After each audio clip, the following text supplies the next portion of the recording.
ہم جب مذہبی مقدمے کا مطالعہ کرتے ہیں تو وہ حقیقت میں تو ہماری زندگی سے متعلق ہوتا ہے۔ مثلا ہم یہاں ویسٹ میں رہتے ہیں تو اب جینڈر انٹریکشن کے بارے میں مذہب نے بہت ساری ہدایات دی ہوئی ہیں، خدا کی کتاب کھولتے ہیں اس میں بہت ساری باتیں ہیں،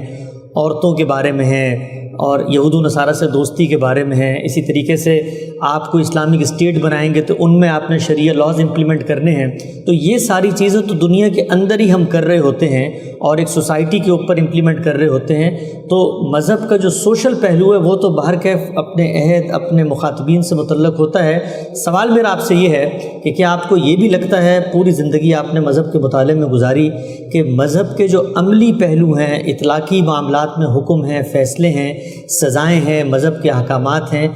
ان کو بھی ہم کیا قیامت تک جسٹیفائی کر سکتے ہیں؟ اور اس زمانے کے جو بدلتے ہوئے حالات ہیں، تغیرات ہیں، کیا ان میں وہ اپنی حیثیت کو برقرار رکھ پائیں گے؟ میں نے جس طرح ابھی آپ کی خدمت میں عرض کیا کہ مذہب کا بنیادی موضوع میری اور آپ کی موت ہے۔ اللہ کے پیغمبر یہ منادی کرنے کے لیے آئے ہیں کہ تم سب اس دنیا سے منتخب کیے جا رہے ہو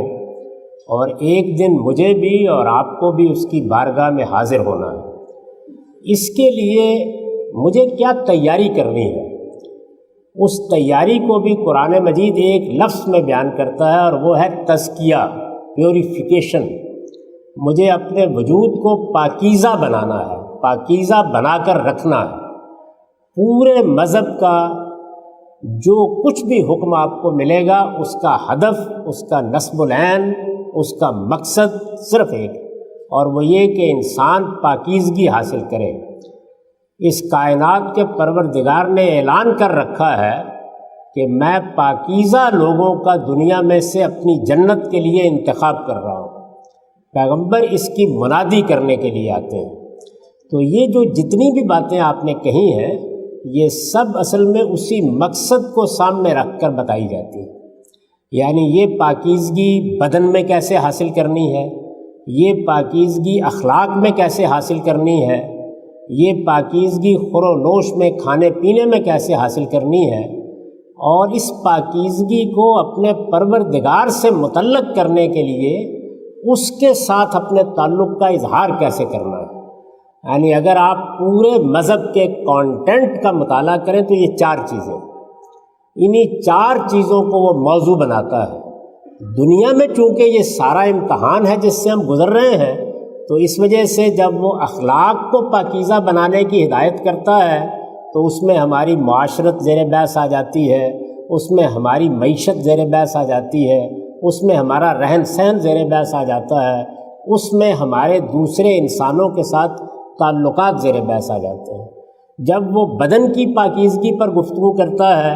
تو اس میں بڑی حد تک ہماری ذات ہی متعلق ہوتی ہے، لیکن پھر بھی اس کے اثرات ہمارے گرد و پیش پر بھی پڑتے ہیں۔ اسی طرح جب وہ یہ بتاتا ہے کہ تمہارے خور و نوش کھانے پینے کو بھی پاکیزہ ہونا چاہیے، تو اس سے کچھ چیزوں کی حرمت اور حلت کا سوال پیدا ہوتا ہے۔ تو اگر آپ پورے دین کو دیکھیں تو اللہ تعالیٰ کے ساتھ اپنے تعلق کے اظہار کے لیے عبادات اور باقی یہ تین چیزیں یہ مل کر مذہب کا پورا کانٹینٹ بناتی ہیں۔ مذہب کے کانٹینٹ میں کوئی ایک چیز بھی ان چار دائروں سے باہر نہیں ہے، سب چیزیں اسی سے متعلق ہیں۔ اس کو جب آپ اس زاویے سے دیکھیں گے کہ میری منزل کیا ہے، مجھے پہنچنا کہاں ہے، مجھے موت کے بعد کس صورتحال سے دوچار ہونا پڑنا ہے، میں اس دنیا میں اگر امتحان کے لیے بھیجا گیا ہوں تو اس کا نتیجہ کہاں نکلنا ہے، اور وہاں مجھ سے میرے پروردگار کا مطالبہ کیا ہے۔ اگر وہ پاکیزگی ہے تو جس طرح اگر آپ کو یہ معلوم ہو جائے کہ آپ کو صحت مند رہنا ہے تو آپ بڑی سے بڑی چیز کو سننے سمجھنے کے لیے تیار ہو جاتے ہیں، اور ہر معالج ہر طبیب کی بات بہت غور سے سنتے ہیں کہ یہ میری صحت کا معاملہ ہے۔ اسی طرح جب یہ یقین کامل ہو جاتا ہے کہ مجھے موت کے بعد اٹھنا ہے، میری ایک نئی زندگی شروع ہونی ہے، وہاں مجھے پاکیزگی کے امتحان سے گزرنا ہے، اور اس میں مجھ سے پوچھا جائے گا کہ تم نے اپنے بدن کی تطہیر اور صفائی میں، اپنے خور و نوش کھانے پینے کی پاکیزگی میں، اور اپنے اخلاق کی پاکیزگی میں اللہ تعالیٰ کی ہدایت کی کہاں تک پیروی کی۔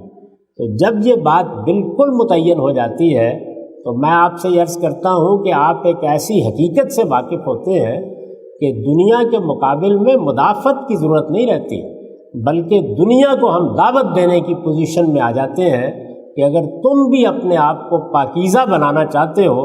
تو پھر مذہب کی تعلیم کے سوا کوئی دوسری چیز قابل التفات بھی نہیں ہو سکتی۔